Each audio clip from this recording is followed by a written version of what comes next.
இன்னைக்கு தேனி மாவட்டத்தினுடைய half yearly question பேப்பர்னுடைய 5 marks மட்டும் பார்க்க போகிறோம். 31வது கேள்வி. ஒரு பெருக்கு தொடர் வரிசையின் அடுத்தடுத்த 3 உறுப்புகளின் பெருக்கல் பலன் 27ன்னு கொடுத்துட்டாங்க. மற்றும் அவைகளில் இரண்டு உறுப்புகளின் பெருக்கல் பலனின் கூடுதல் 57/2 எனில் அந்த 3 உறுப்புகளை காண்க. இது பெருக்கு தொடர்ன்றனால அதுவும் அடுத்தடுத்த 3 உறுப்புகள்னால நம்மளாக எடுத்துக்கிறோம். முதல் உறுப்பு a/r, ரெண்டாவது உறுப்பு a, மூணாவது உறுப்பு arன்னு 3 அடுத்தடுத்த உறுப்புகள் எடுத்துக்கிறோம். கேள்வியில் என்ன கொடுத்துருக்குறாங்க? அடுத்தடுத்த உறுப்புகளின் பெருக்கல் பலன் 27. அதனால் a/r, ar 3னுடைய பெருக்கல் பலன் 27. a a கியூப், தொகுதியில் ஒரு 6, பகுதியில் ஒரு 6, 6 கேன்சல் ஆகிடுது. அப்போ a கியூப் 27னா ஏயின் மதிப்பு 3. அடுத்த கண்டிஷன் என்ன கொடுத்துருக்காங்கன்னா, இரண்டு உறுப்புகளின் பெருக்கல் பலனின் கூடுதல் 57/2. நம்ம எடுத்த 3 உறுப்புகளையும் ரெண்டு உறுப்பாக பெருக்கிக்கிறோம்.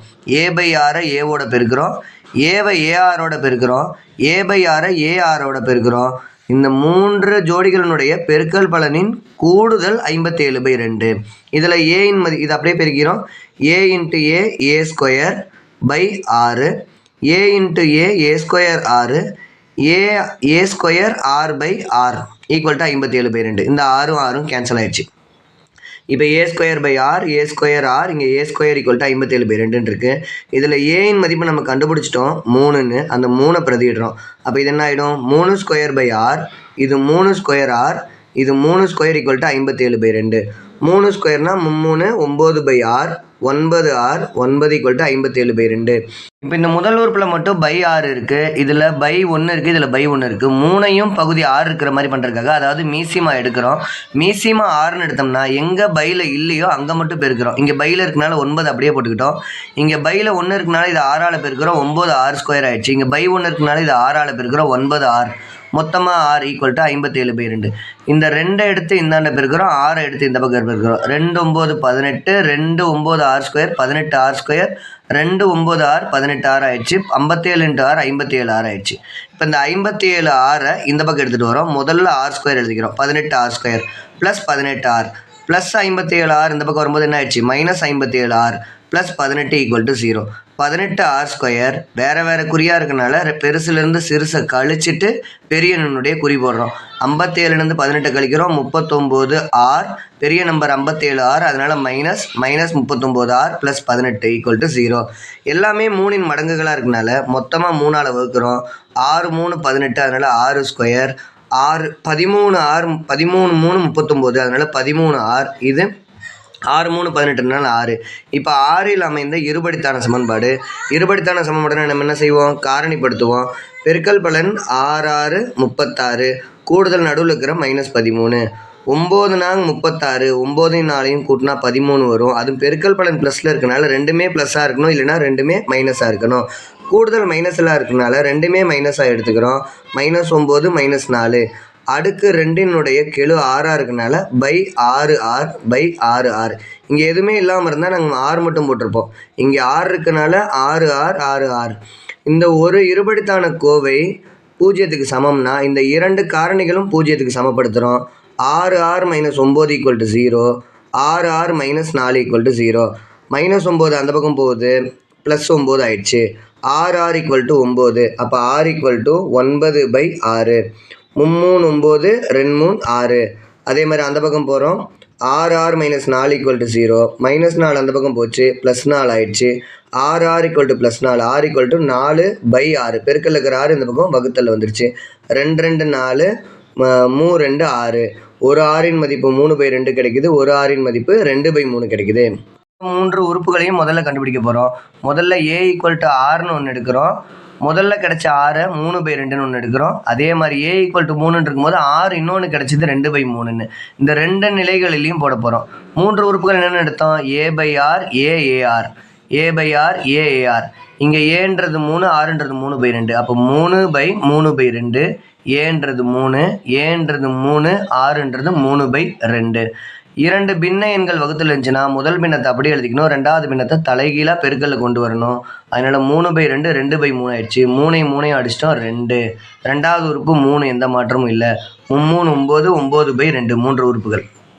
ரெண்டாவது சூழலுக்கு போகிறோம். 3/6 ஆறு எவ்வளோ 2/3.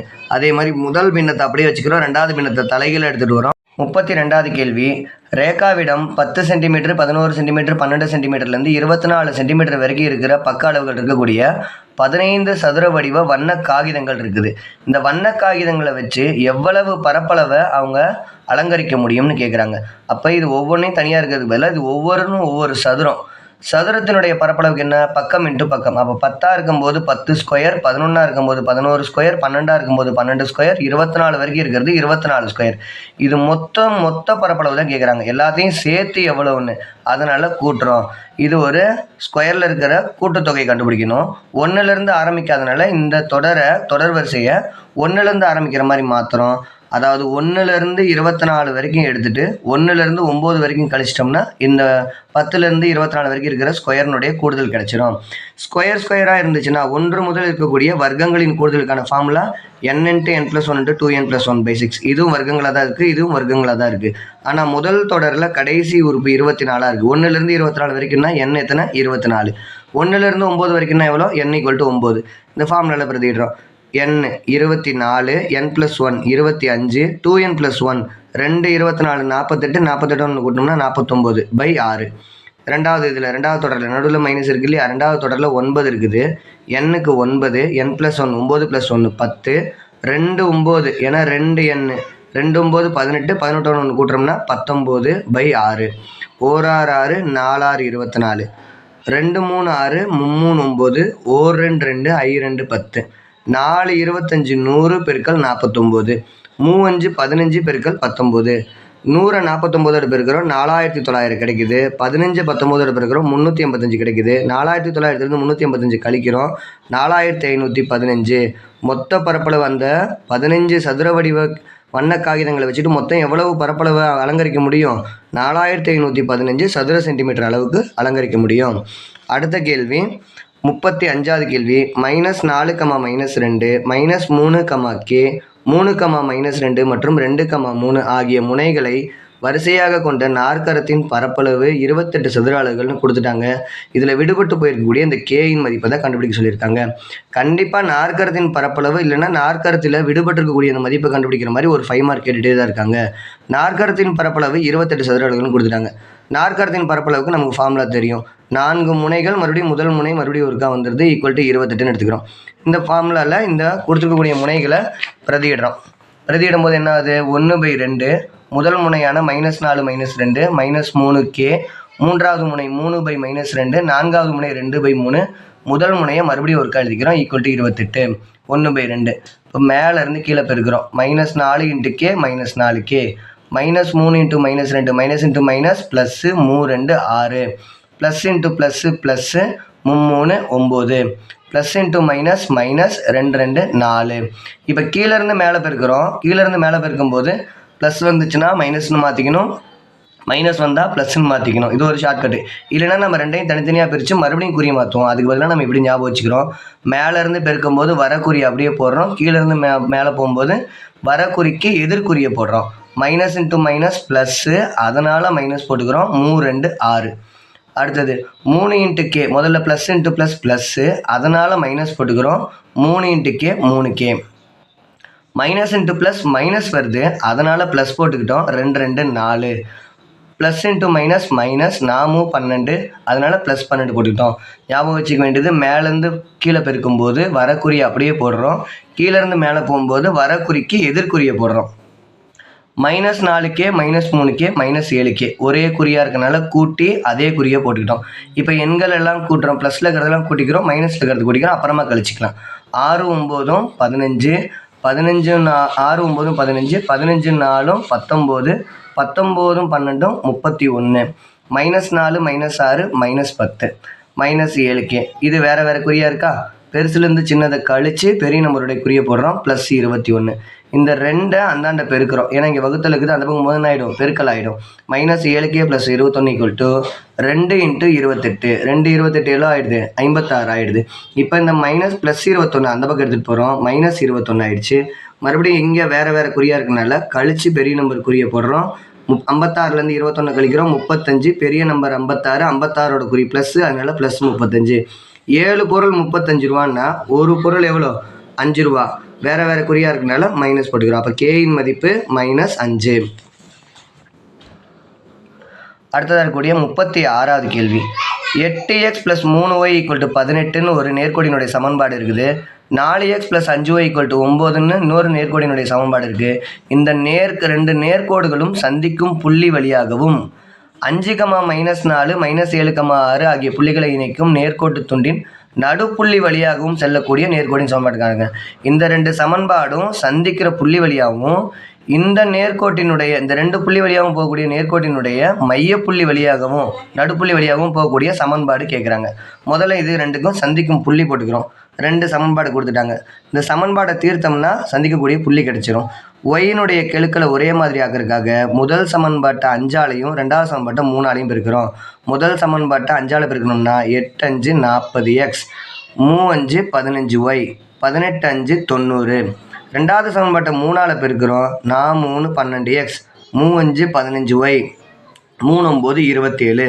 ஒரே குறியில் 15 15 வந்தனால அதுவும் ப்ளஸில் இருக்கிறனால இந்த குறியை அடிச்சுட்டு மைனஸ் மாத்திரம். ஒரு சமன்பாட்டில் ஒரு குறியை மாத்திரம்னா அந்த சமன்பாட்டில் இருக்கிறது எல்லாத்தையுமே ப்ளஸில் இருந்தால் மைனஸ்னு மாற்றிக்கணும், மைனஸில் இருந்தால் ப்ளஸ்ன்னு மாற்றிக்கணும். அதனால் இந்த +12 -12ன்னு மாற்றிடுறோம். +27 -27ன்னு மாற்றிடுறோம். 15y 15yல அடிபட்டு போயிடுச்சா. 40x - 12x 28x ஆயிடுச்சு. 90 - 27 63 ஆயிடுச்சு. இங்கே எதுவுமே இல்லைன்னா பெருக்கல்னு அர்த்தம். அந்த 28 அந்த பக்கம் போகும்போது வகுத்தலாக போயிடுச்சு. 7ஆம் வாய்ப்பாட்டில் அடிக்கிறோம். 9 7 63, 4 7 28. அப்போ எக்ஸின் மதிப்பு 9/4 கிடைச்சிருது. கிடைச்ச x = 9/4ன்ற மதிப்பை 1வது சமன்பாட்டில் பிரதியிட்டோம்னா நமக்கு தேவையான ஒய்யும் கிடைச்சிரும். 1வது சமன்பாட்டில் பிரதியிடுறோம். 1வது சமன்பாடு என்ன இருக்குது? 8x + 3y = 18. 8x 8 × xனுடைய மதிப்பு 9/4. 1 4 4 2 4 8, 3y அப்படியே தான் இருக்குது, 18 அப்படியே தான் இருக்குது. 2 9 18, 2 9 என்ன ஆயிடுச்சு? 18 ஆயிடுச்சு. +3y = 18. +18 அந்த பக்கம் போனால் என்ன ஆகிடும்? -18 ஆகிடும். 3y = 18லேருந்து 18 கழிச்சா 0. 3 பொருள் 0ன்னா ஒரு ஒய்யும் 0 தான். அப்போ நம்ம இந்த ரெண்டு சமன்பாடுகள் ரெண்டு நேர்கோடுகளும் சந்திக்கும் புள்ளி என்ன? x, y -9/4, 0. இதே மாதிரி ரெண்டு புள்ளிகள் சந்திக்கக்கூடிய நேர்கோடினுடைய நடுப்புள்ளி கேட்டிருந்தாங்க. அதனால் இந்த ரெண்டு புள்ளிகளும் முதல்ல எழுதிக்கிறோம். 5, -4, -7, 6. நடுப்புள்ளிக்கான ஃபார்முலா என்ன? x1 + x2/2, y1 + y2/2. இதில் x1 5, y1 -7, 5 - 7/2. y1 + y2/2, y1 -4, y2 6, -4 + 6/2. வேறு வேறு குறியாக இருக்கனால கழிச்சு பெரிய நம்பர் குறியை போடுறோம். -2/2. வேறு வேறு குறியாக இருக்கனால கழிச்சு பெரிய நம்பருடைய குறி போடுறோம். +2/2. 1 2 1 2, அதாவது -1. 1 2 1 2 +1. இப்போ நமக்கு சந்திக்கும் புள்ளி என்ன கிடைச்சிது? 9/4, 0 புள்ளி வழியாகவும் நடுப்புள்ளி என்னன்னு கிடைச்சிது? -1, 1 புள்ளி வழியாகவும் செல்லக்கூடிய நேர்கோடின் சமன்பாடு. இந்த ரெண்டு புள்ளி வழியாகவும் போகக்கூடிய சமன்பாடு வேணும். ரெண்டு புள்ளிகள் கொடுத்துருந்தா நேர்கோட்டின் சமன்பாட்டுக்கு ஃபார்முலா என்ன? y - y1/y2 - y1 = x - x1/x2 - x1. இதில் முதல் புள்ளியான 9/4, 0வை x1 y1 எடுத்துக்கிறோம். ரெண்டாவது புள்ளியான -1, 1ன்றதை x2 y2 எடுத்துக்கிறோம். இதில் பிரதியிடுறோம். y - y1, y1 எவ்வளோ? 0, y - 0 y2 - y1, y2 1, 1 - 0 = x - x1, x - 9/4 x2 -1 - 9/4. இடது பக்கத்தில் ஒன்றும் பிரச்சனை இல்லை. y அப்படியே வந்துடுது, 1 அப்படியே வந்துடுது. வலது பக்கத்துக்கு போகிறோம். இங்கே எதுவுமே இல்லைன்னா /1ன்னு அர்த்தமா? அப்போ பகுதியும் பெருக்கி பகுதியிலே போட்டுட்டு குறுக்கு பெருக்கல் பண்ணி தொகுதியில் போடுறோம். 4 × x 4x, 1 × 9 9, 4x - 9. அதே மாதிரியே பகுதியில் போடுறோம். /1 இருக்கிறது அர்த்தம். பகுதியும் பெருக்கி பகுதியில் போடுறோம். குறுக்கு பெருக்கல் பண்ணி தொகுதியில் போகிறோம். 1 4 4 -4, 1 9 9 -9. இந்த 4ஐயும் இந்த 4ஐயும் கேன்சல் பண்ணிடுறோம். அப்போ y/1 = 4x - 9 -4 -3 ஒரே குறியாக இருக்கனால கூட்டி அதே குறியை போட்டுக்கிறோம். -13. இப்போ குறுக்க பெருக்கிறோம். -13 × y -13y, 1 × 4x 4x, 1 × -9 -9. X ப்ளஸில் தான் இருக்குது. எப்போ எக்ஸுக்கு அப்புறம் ஒய் எழுதி வழக்கன்றதுனால -13y எந்த பக்கம் எடுத்துகிட்டு வரோம்? 4x + 13y ஆல்ரெடி -9 அந்த பக்கம் தான் இருக்குது. எல்லாமே ஒரு சைடாக போயிடுச்சுன்னா இன்னொரு பக்கத்தில் 0 ஆகிடும். இதுதான் நமக்கு தேவையான நேர்கோட்டினுடைய சமன்பாடு. 38வது கேள்வி, ஒரு கன செவ்வகத்தின் மீது அரை உருளை உள்ளவாறு ஒரு நகைப்பெட்டி இருக்குது. கீழே இருக்கிறது கனச்செவ்வகம், மேலே இருக்கிறது உருளை, அதாவது அரை உருளை. உருளையில் இந்த பாதியை வெட்டி எடுத்து இந்த பாதியை இப்படி திருப்பி வச்சு மேலே மூடி இருக்கிறாங்க. கரெக்டாக இல்லையா? அப்படி இருக்க மாதிரியே ஒரு நகைப்பெட்டி இருக்குது. அதை கனச்செவ்வகத்தின் பரிமாணங்கள் அகலம் 15, நீளம் 30, உயரம் 10 இருக்கிற மாதிரி இருக்கக்கூடிய நகைப்பெட்டியினுடைய கன அளவு கேட்குறாங்க. இந்த நகைப்பெட்டியின் கன அளவுனா என்ன செய்யணும்? கனச்செவ்வகத்தின் கன அளவையும் அரை உருளையின் கன அளவையும் கூட்டினோம்னா மொத்தம் இந்த நகைப்பெட்டியினுடைய கன அளவு கிடைச்சிரும். அதனால் என்ன செய்கிறோம்? நகைப்பெட்டியின் கன அளவு ஈக்குவல் டு கனச்செவ்வகத்தின் கன அளவு ப்ளஸ் அரை உருளையின் கன அளவு. கனச்செவ்வகத்தின் கன அளவுக்கு என்ன தெரியும்? நீளம் இன்ட்டு அகலம் இன்ட்டு உயரம். உருளையின் கன அளவுக்கு πr²h. அப்போ அரை உருளைனா அதை /2 போடுறோம். நீளம் இன்ட்டு அகலம் இன்ட்டு உயரம். நீளம் 30, அகலம் 15, உயரம் 10. அப்படியே கொடுத்துருக்கிற மாதிரி அப்படி எழுதிக்கிறோம். பையனுடைய மதிப்பு 22/7.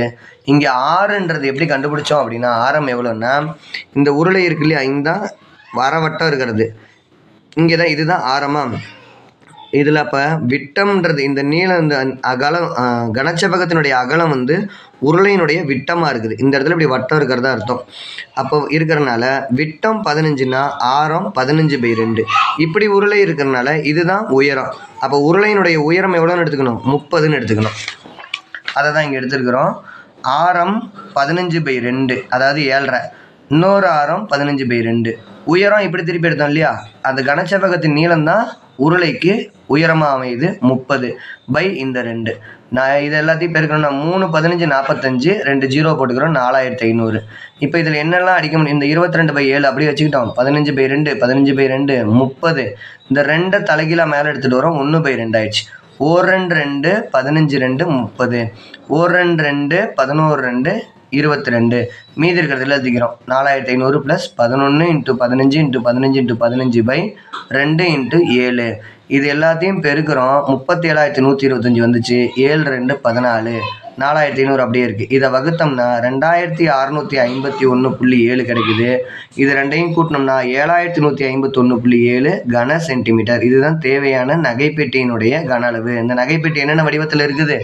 ஒரு கனச்செவ்வகமும் ஒரு அரை உருளையும் சேர்ந்த வடிவத்தில் இருக்கிற நகைப்பெட்டியின் கன அளவு 7151.7 கன சென்டிமீட்டர். அடுத்தது 39வது கேள்வி, 12 சென்டிமீட்டர் ஆரமுள்ள ஓர் அலுமினிய கோளம் உருக்கப்பட்டு 8 சென்டிமீட்டர் ஆரமுள்ள ஒரு உருளையாக மாற்றப்படுகிறது. உருளையினுடைய உயரம் கேட்குறாங்க. ஒரு உருவத்திலிருந்து இன்னொரு உருவம் மாறுனா அதனுடைய கன அளவுகள் சமம். கொடுத்துருக்கிறது 2 உருவங்கள். என்னென்ன?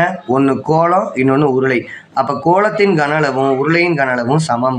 கோளத்தின் கன அளவுக்கு ஃபார்முலா என்ன? 4/3 πr³. உருளையின் கன அளவுக்கு என்ன? πr²h. ரெண்டு பக்கமும் பையை கேன்சல் பண்ணிட்டோம்னா 4/3. கோளத்தினுடைய ஆரம் 12ன்னு கொடுத்துருக்காங்க. அப்போ r³னால 12 × 12 × 12. உருளையினுடைய ஆரம் என்ன கொடுத்துருக்காங்க? 8 கொடுத்துருக்காங்க. அதனால் r²ன்றனால 8 × 8. உயரம் தான் தெரியாது, உருளையினுடைய உயரம் தான் கண்டுபிடிக்க போகிறோம். h அப்படியே வச்சுக்கிறோம். 4/3 12 × 12 × 12 அப்படியே வச்சுக்கிறோம். இந்த 8 × 8 கீழே கொண்டு வந்துடும். இதை கேன்சல் பண்ணுறோம். 1 3 3 4 12. இது ரெண்டு எல்லாத்தையும் கேன்சல் பண்ணோம்னா 1 4 4 2 4 8. இந்த 2 எடுத்து இங்கே அடித்தோம்னா 6 2 12. இன்னொரு 2 எடுத்து அடித்தோம்னா 3 2 6. எல்லாம் கேன்சல் பண்ண மீதி என்ன வருது? 3 12 மட்டும் வருது. 3ஐயும் 12ஐயும் பெருக்கணும்னா உயரம் எவ்வளோன்னு கிடைக்கிது? 36 சென்டிமீட்டர். கோளத்தையும் உருக்கப்பட்டு உருளையாக மாற்றும் போது உருளையினுடைய உயரம் எவ்வளோ? 36 சென்டிமீட்டர். இந்த கணக்கை பொறுத்த வரைக்கும் நமக்கு என்ன இருந்தால் போதும்? ஒரு உருவத்திலேருந்து இன்னொரு உருவம் மாற்றினாங்கன்னா அவற்றினுடைய கன அளவுகள் சமம். 40வது கேள்வி, 8 மாணவர்கள் ஒரு நாளில் வீட்டு பாடத்தை முடிப்பதற்கு எடுத்துக்கொள்ளும் கால அளவுகள் நிமிஷங்களை கொடுத்துருக்காங்க. 8 பேர்த்தினுடைய எவ்வளோ நிமிஷத்தில் அவங்க ஹோம்ஒர்க் முடிச்சாங்கன்னு கொடுத்துருக்காங்க. இதனுடைய மாறுபாட்டு கெழுவு கேட்குறாங்க. மாறுபாட்டு கெழுவுக்கான ஃபார்முலா என்ன? CV = σ/x bar × 100%. சிக்மானா திட்ட விலக்கம், x பார்னா கூட்டு சராசரி. அப்போ முதல்ல திட்ட விலக்கத்தை கண்டுபிடிப்போம், அப்புறம் கூட்டு சராசரி போடுவோம்.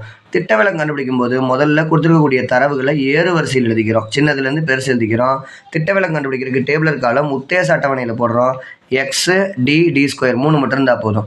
x ஏறு வரிசையில் எழுதியாச்சு. dனா என்ன? x - a. இதில் எந்த மதிப்பு வேணால் சென்டரில் இருக்கிறது ஏதோ ஒன்று எடுத்துக்கலாம். உத்தேசமாக சென்டரில் இருக்கிறது எடுத்துக்கிறோம். நான் என்ன எடுத்துக்கிறேன்? 44 எடுத்துக்கிறேன். அப்போ எக்ஸில் இருந்து 44 கழிச்சோம்னா வர்றது தான் டி. 38 minus 44, 40 minus 44, 43 minus 44, 44 minus 44, 46 minus 44, 47 minus 44, 49 minus 44, 53 minus 44. 38லேருந்து மைனஸ் 44 பண்ணோம்னா -6, 40 மைனஸ் 44 -4. ஏன்னா இதெல்லாம் வேறு வேறு குறியாக இருக்குது. கழித்து பெரிய நம்பருடைய குறிய போடுறோம். இந்த மூணுலேயும் இதுதான் பெரிய நம்பர், அதனால் மைனஸில் வருது. 44லேருந்து 44 கழிக்கிறோம், 0 கிடச்சிருது. இதில் இருக்கிறதுல இதெல்லாம் பெரிய நம்பர், அதனால் இதுலேருந்து இதை கழித்து 0 போடுறோம். கழித்து +2 +3 +5 +9 கிடைக்குது.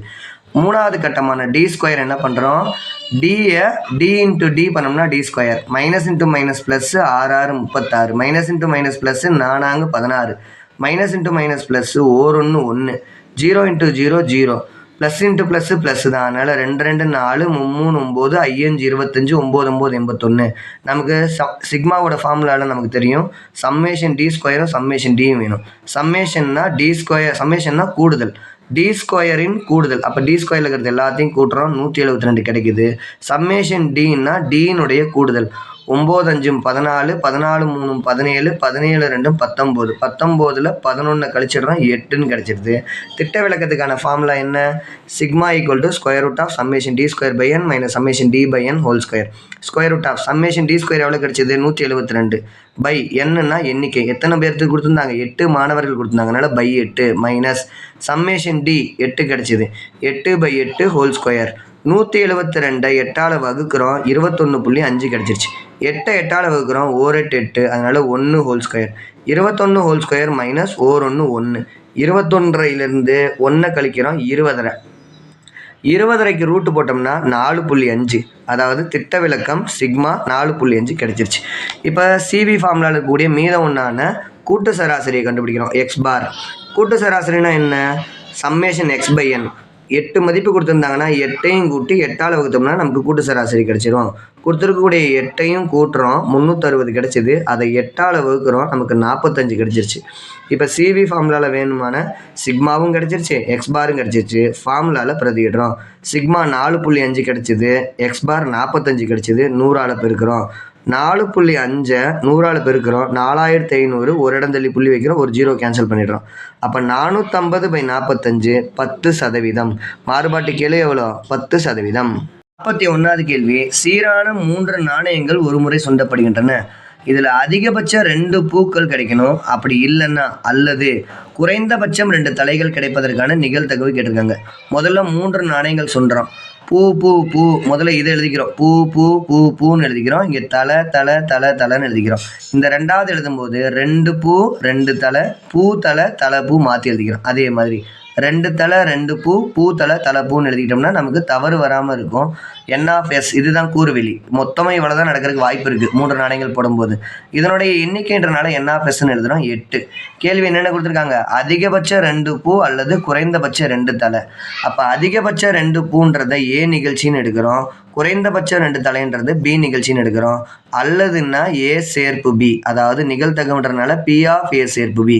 இதற்கான கூட்டல் தேற்றம் நமக்கு தெரியும், P of A plus P of B minus P of A வெட்டு பி. முதல்ல ஏ என்னன்னு கண்டுபிடிச்சிக்கலாம், பி என்னன்னு கண்டுபிடிச்சிக்கலாம், ஏ வெட்டு பி கண்டுபிடிச்சிக்கலாம். அதுக்கப்புறம் நம்ம இதே ஃபார்முலா தான் சப்ஸ்டியூட் பண்ண போகிறோம். ஏன்றது என்ன, அல்லதுக்கு முன்னாடி இருக்கிறது. அதிகபட்சம் 2 பூக்கள். அதிகபட்சம்னா நமக்கு தெரிய வேண்டியது என்ன கொடுத்துருக்காங்களோ அது அதை விட கம்மியாக, குறைந்தபட்சம்னா அது அல்லது அதை விட அதிகமாக. அப்போ அதிகபட்சம் 2 பூனா 2 பூ இருக்கிறத முதல்ல எழுதிக்கிறோம், 2 பூ இருக்கிறது. அப்புறம் 2 பூவோட கம்மியாக 1 பூ இருக்கிறது எழுதிக்கிறோம். அதுக்கப்புறம் பூவே இல்லாமல் இருக்கிறது எழுதிக்கிறோம். மொத்தம் 7 கிடைக்குது. ஏன்றது 7 கிடைக்கிறதுனால என்ஆஃப்ஏ ஈக்குவல் டு 7ன்னு எழுதிக்கலாம். 2வது பீன்ற நிகழ்ச்சி என்ன, குறைந்தபட்சம் 2 தலை. குறைந்தபட்சம்னா அதுவும் அதுக்கு அதிகமாக இருக்கிறதும், அதிகபட்சம்னா அதுவும் அதை விட கம்மியாகிறதும், குறைந்தபட்சம்னா அதுவும் அதை விட அதிகமாக இருக்கிறதும். இங்கே குறைந்தபட்சம் 2 தலைனால முதல்ல 2 தலை இருக்கிறது எழுதிக்கிறோம். அப்புறம் 2 தலையை விட அதிகமாக என்ன இருக்கலாம், 3 தலை இருக்கிறது எழுதிக்கலாம். அப்போ இங்கே மொத்தம் 4 நிகழ்ச்சிகள் கிடைக்குது. என் ஆஃப் பின்றது 4. ஏ வெட்டு பின்னு என்ன அர்த்தம், இது 2க்கும் பொதுவாக இருக்கிறது. இது 2க்கும் பொதுவாக என்னென்ன இருக்குது, பூ தலை தலை, பூ தலை தலை இங்கேயும் இருக்குது. தலை பூ தலை, தலை பூ தலை இங்கேயும் இருக்குது. தலை பூ இங்கேயும் இருக்குது. தலை இங்கேயும் தலை தான் இருக்குது. அதை தான் நீங்கள் ஏ வெட்டு பியில் எழுதிட்டேன். ஏ வெட்டு பியினுடைய எண்ணிக்கை என் ஆஃப் ஏ வெட்டு பி 4ன்னு கிடச்சிருச்சு. மறுபடியும் கூட்டல் தேற்றத்தில் பிரதியிடுறோம். பி ஆஃப் ஏ சேர்ப்பு B equal to P of A plus P of B minus P of A to B. P of ஏனா N of A by N of S. அப்போ P of பினா N of B by N of S. P of A வெட்டு பினா N of A வெட்டு B by N of S. N of A 7ன்னு கிடச்சிது, N of S 8. அதனால் 7/8. இது 4/8, இது 4/8. எல்லாமே பை 8 இருக்கனால பை 8 போட்டு தொகுதி மட்டும் கூட்டுற மாதிரி எழுதுகிறோம். 7 கூட்டல் 4 மைனஸ் 4. 4 அடிபட்டு போச்சுன்னா பி ஆஃப் ஏ சேர்ப்பு பி 7/8. கொஸ்டின் பேப்பரில் அரையாண்டு கொஸ்டின் பேப்பரில் கேட்ட கம்பல்சரி 5 மார்க் இதுதான். ஏன்னு ஒரு அணி கொடுத்துருக்காங்க. ஏபிசிடி 4 உறுப்புகள் இருக்குது. ஐன்ற அலகு அணின்னு கொடுத்துட்டாங்க. A square minus A plus D into A equal to BC minus AD into ஐ2ன்னு நிறுவ சொல்லியிருக்காங்க. நம்ம எல்ஹெச்எஸ் எடுத்துகிட்டு ஆர்ஹெச்எஸ் கொண்டு வருவோம். எல்ஹெச்எஸ் என்ன? ஏ square minus A plus D into A. A ஸ்கொயர்னா A into A minus A plus D into A. A into ஏ எழுதிக்கிறோம். ஏல என்னென்ன இருக்குது? ஏபிசிடி எழுதியாச்சு. Minus A plus D into ஏ. இதை தனியாக ஒரு ப்ராக்கெட்டில், இது தனியாக ஒரு ப்ராக்கெட்டில் இருக்குது, நடுவில் மைனஸ் போட்டுக்கிறோம். முதல்ல இந்த 2 அணிகளை பெருக்கிறோம். அணிகளை பெருக்கிறது இப்படி பெருக்கணுமா? A into A square, B into C BC. இதுதான் முதல் உறுப்பு. A into B AB, B into D BD. அடுத்த வரிசைக்கு போயிடும். நிறையும் இந்த நிரலையும் பெருக்கிறோம். C into AC, C into D CD, C into B BC, D into D square. இப்படி பெருக்கிறோம். 4 கிடச்சிருது. இங்கே இந்த ஒரு உறுப்பு எடுத்து இது 2ஐயும் பெருக்கி முதல் உறுப்பாக எழுதுகிறோம். ரெண்டாவது எடுத்து 2ஐயும் பெருக்கி ரெண்டாவது உறுப்பு. அப்போ A into A square, A into D AD, B into AB, B into D BD, C into AC, C into D CD, D into AD, D into D square. இந்த 2 அணியை என்ன பண்ணணும்? கழிக்கணும்னு சொல்லியிருக்காங்க. அப்போ முதல் உறுப்பால் கழிக்கணும், 2ஆல் கழிக்கணும், 3ஆல் கழிக்கணும், 4ஆவது இடத்தால கழிக்கணும். முதல் உறுப்பு ஏ ஸ்கொயர் ப்ளஸ் பிசி மைனஸ் ஏ ஸ்கொயர் மைனஸ் ஏசி. ஏன்னா ப்ளஸ் இன்ட்டு மைனஸ் மைனஸ் ஆயிருமா? ரெண்டாவது அணியில் இருக்கிறது எல்லாமே மைனஸாக மாறிடுது. அப்போ முதலுக்கு முதல் அப்படியே எழுதிக்கிறோம், இதை மைனஸ்னு மாற்றிக்கிறோம். இதை அப்படியே எழுதிக்கிறோம், இதை மைனஸ்னு மாற்றிக்கிறோம். முதல் அணியில் இருக்கிறது இதை அப்படியே எழுதிக்கிறோம், இதை மைனஸ்னு மாற்றிக்கிறோம். இதை அப்படியே எழுதிக்கிறோம், இதை மைனஸ்னு மாற்றிக்கிறோம். ஏ ஸ்கொயர் கேன்சல் ஆகிடுச்சு. பிசி மைனஸ் ஏடி மட்டும் மீதம் வருது. இங்கே ஏபியும் கேன்சல் ஆகிடுச்சு, பிடியும் கேன்சல் ஆகிடுச்சு, எதுவுமே இல்லாதனால 0. இங்கே ஏசியும் கேன்சல் ஆகிடுச்சு, சிடியும் கேன்சல் ஆகிடுச்சு, 0. இங்கே டி ஸ்கொயர் மட்டும் கேன்சல் ஆகிடுது, பிசி மைனஸ் ஏடி. இந்த அணியிலேருந்து பிசி மைனஸ் ஏடியை வெளியெடுக்கிறோம்னா வகுக்கிறோம்.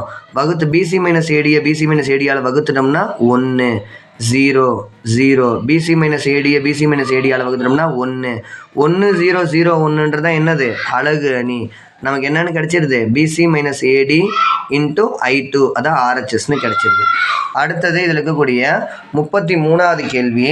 ஒரு முழு வர்க்கம் கொடுத்துட்டு அதில் விடுபட்டிருக்கக்கூடிய என்னையும் கேட்குறாங்க. 36x⁴ minus 60x�3 plus 61x² minus mx plus என்னன்னு கொடுத்துட்டாங்க. முதல்ல பார்க்க வேண்டியது அடுக்குகள் இறங்கு வரிசையில் இருக்கான்னு பார்க்குறோம். இறங்கு வரிசையில் தான் இருக்குது. அப்படியே அந்த கெழுக்களை மட்டும் கூட எழுதி ஈஸியாக போட்டுடலாம். Plus 36 minus 60 plus 61 minus m plus n. முதலுக்கு முழு வர்க்கமாக எடுக்கணும். 6 36 ப்ளஸ் 36 மைனஸும் சைன் சேஞ்ச் பண்ணால் தான் கேன்சல் ஆகும். அதனால் அது அடிபட்டு போயிடுது. இதை அடிச்சிட்டோம்னா மீதி 2 உறுப்பை கீழே எடுத்துகிட்டு வரோம். Minus 60 plus 61. முதல் உறுப்பு என்ன எடுத்தோமோ அதாலேயே கூட்டி இங்கே எழுதிக்கிறோம். ப்ளஸ் 12. இப்போ இந்த மைனஸ் 60 வரணும். 12ஆம் வாய்ப்பாடு சொல்கிறோம். 1 12 12, 2 12 24, 3 12 36, 4 12 48, 5 12 60. அதனால் 5. இது ப்ளஸ்ஸு, இது மைனஸ் இருக்குனால இங்கே மைனஸ். அதே மைனஸ் 5 மேலேயும் எழுதிக்கிட்டு இந்த மைனஸ் 5 எடுத்துகிட்டு வந்து இது 2 கூடையும் பெருக்கி உள்ளே எடுத்துகிட்டு போகிறோம். Minus into plus minus 5 12 60. Minus into minus plus 5 25. ஒரே குறியாக இருக்கனால குறியை மாற்றுறோம். இது ப்ளஸ் ஆகிடுது, இது மைனஸ் ஆகிடுது. இது அடிபட்டு போயிடுது. ப்ளஸ்ஸு மைனஸ் வேறு குறியாக இருக்கனால பெருசுலேருந்து சிறுசை கழித்து பெரிய நம்பர் குறியை போடுறோம். 36. அடுத்த 2 உறுப்புலையும் எடுத்துகிட்டு வந்துடும். இதே செயல்பாட்டை மறுபடியும் செய்கிறோம். இப்போ ப்ளஸ் 6 மைனஸ் 5 இருந்துச்சா? ப்ளஸ் 6 கூட்டி ப்ளஸ் 12 எழுதியாச்சு. மைனஸ் 5 கூட்டி மைனஸ் 10 எழுதியாச்சு. இப்போ என்ன பண்ணுறோம்? 12ஆம் வாய்ப்பாடு சொல்லி 36 வரணும். 1 12 12, 2 12 24, 3 12 36. அந்த 3 இங்கேயும் போட்டுக்கிறோம், இங்கேயும் போட்டுக்கிறோம். இந்த 3 எடுத்துகிட்டு வந்து இது 3ஐயும் பெருக்கி உள்ளே கொண்டு போகிறோம். Plus into plus plus 3 12 36. Plus into minus minus 3 10 30 plus into plus plus 3 9 முழு வர்க்கம்னு கொடுத்தனால 0 எழுதிடுறோம். முழு வர்க்கம் எனில் அதுக்கு நேராக இருக்கிறது குறிய மாற்றாமல் இருக்கிறது சமம். மைனஸ் எம்மு மைனஸ் 30க்கு சமம், என்னன்றது 9க்கு சமம். ரெண்டா பக்கமும் மைனஸை கேன்சல் பண்ணிடுறோம். அப்போ எம்மின் மதிப்பு 30, என்னின் மதிப்பு 9. 30வது கணக்கு, டி என்ற சார்பானது செல்சியஸில் சி உள்ள வெப்பநிலையும் பாரன்ஹீட்டில் எஃப் என்ற வெப்பநிலையும் இணைக்கும் சார்பு. மேலும் அதை டி ஆஃப் சின்றது எஃப்னு வரையறுக்கப்பட்டுச்சுன்னா அதுலேயும் எஃப்னு என்னன்னு கொடுத்துட்டாங்க, 9c/5 + 32 கொடுத்துட்டாங்க. இங்கே ஒரு 5 கேள்வி கேட்டிருக்காங்க, இதை போட சொல்லியிருக்காங்க. டி ஆஃப் 0 கண்டுபிடிக்கணும், டி ஆஃப் 22 கண்டுபிடிக்கணும், டி ஆஃப் -10 கண்டுபிடிக்கணும். டி ஆஃப் சி 212 இருக்கும்போது சியினுடைய மதிப்பு கண்டுபிடிக்கணும். செல்சியஸும் ஃபாரன்ஹீட்டும் சமமாக இருக்கும்போது எவ்வளவு டிகிரியில் சமமாக இருக்கும்னு கண்டுபிடிக்கணும். முதல்ல நம்ம கொடுத்துருக்கிறது டி ஆஃப் சின்றது எஃப்னு கொடுத்துட்டாங்களா. டி ஆஃப் சி எஃப்னு என்னன்னு ப்ராக்கெட்டில் கொடுத்துருந்தாங்க, 9c/5 + 32. அதை அப்படியே எழுதிக்கிறோம். இப்போ இதில் சிக்கு பதிலாக 0 போட்டோம்னா முதல் கேள்வியான T0 கிடச்சிரும். சிக்கு 0 போட்டோம்னா இங்கே எதில் என்ன 0ன்னு எடுத்தோமா, 9 0, இது எல்லாமே 0 ஆகி போயிடுது. 0 + 32 32 டிகிரி ஃபாரன்ஹீட். இதே மாதிரி 0 போட்ட மாதிரி இங்கே 28 போடுறோம். 9 × 28/5 + 32. 9 28 பெருக்கிறோம், 252 கிடச்சிது. 252 5ஆல் வகுக்கிறோம், 50.4 கிடச்சிது. அதை 32ஆல் கூட்டுறோம், 82.4 டிகிரி ஃபாரன்ஹீட். மூணாவது கேள்வி, டி வந்து -10ன்னு கொடுத்துருக்குறாங்க. 9/5, சிக்கு பதிலாக -10 போடுறோம், +32. 9 10 90, 90 5ஆல் வகுக்கிறோம், 18. மைனஸ் இருக்கனால -18. வேறு குறியாக இருக்கனால பெரிய நம்பர்லேருந்து சின்ன நம்பரை கழித்து பெரிய நம்பருடைய குறியை போடுறோம், +14 டிகிரி ஃபாரன்ஹீட். நாலாவது கீழே என்ன கொடுத்துருக்காங்க, டி ஆஃப் சின்றது 212ன்னு கொடுத்துட்டாங்க. டி ஆஃப் சிக்கு என்ன கொடுத்துருக்காங்க, 9c/5 + 32. கேள்வியிலே இருக்கிறது தான், அப்படியே எழுதிக்கிறோம். +32 அந்த பக்கம் எடுத்துகிட்டு போகிறோம், -32 ஆயிடுச்சு. 9c/5 = 180. இதை கழிச்சிட்டோம். சி தான் நமக்கு வேணும். வகுத்தல் இருக்கிறது அந்த பக்கம் பெருக்கலாகவும், பெருக்கல் இருக்கிற 9 இந்த பக்கம் வகுத்தலாகவும் எடுத்துகிட்டு போகிறோம். 9 9, 2 9 18, 0 20, 25 100. சியினுடைய மதிப்பு எவ்வளோ, 20, 100 டிகிரி செல்சியஸ். அடுத்த கேள்வி, 5வது கேள்வி என்ன கொடுத்துருக்காங்க, கேள்வி எஃப் என்னன்னு கொடுத்துருக்காங்கன்னா 9c/5 + 32. செல்சியஸும் ஃபாரன்ஹீட்டும் சமமாக இருக்குன்னு சொல்லியிருக்காங்க. அதனால் ரெண்டுக்குமே எக்ஸ்ன்னு எடுத்துக்கிறோம். எஃப்பும் எக்ஸ்ன்னு எடுத்துக்கிறோம், சியும் எக்ஸ்ன்னு எடுத்துக்கிறோம். x = 9x/5 + 32 /1 இருக்கிறனால பகுதியும் பெருக்கி பகுதியில் போட்டு குறுக்கு பெருக்கல் பண்ணி தொகுதியில் போகிறோம். 4 5 9x + 1 9x, 5 32 160. இந்த 5 அந்தாண்ட பெருக்கிடுறோம், 5x ஆயிடுச்சு. 9x + 160. இதுதான் பெருசாக இருக்கனால 5x இந்த பக்கம் எடுத்துகிட்டு வரோம், 160 அந்த பக்கம் எடுத்துகிட்டு போயிடும். ஏன்னா எக்ஸ் தான் கண்டுபிடிக்கணும். அப்போ +160 அந்த பக்கம் வந்தால் -160 ஆயிடுச்சு. 9x - 5x. 9xல் 5x கழிச்சிட்டோம்னா 4x. 4 பொருள் 160 ரூபான்னா ஒரு பொருள் 40 ரூபா. வேறு குறியாக இருக்கனால ப்ளஸ் மைனஸ் வேறையாக இருக்கனால -40 டிகிரி. அப்போ செல்சியஸும் ஃபாரன்ஹீட்டும் எத்தனை டிகிரியில் சமமாக இருக்கும், நான் -40 டிகிரியில் செல்சியஸும் ஃபாரன்ஹீட்டும் சமமாக இருக்கும். இதில் ஒரு கணக்கு மட்டும் எழுதலை கொஸ்டின் பேப்பரில் இருந்ததில், அது எந்த கேள்வினா பித்தாகரஸ் தேற்றம் கேட்டிருந்தனால அந்த கேள்வி எழுதலை. மற்றபடி எல்லா 5 மார்க்கும் இந்த கொஸ்டின் பேப்பரில் போட்டாச்சு.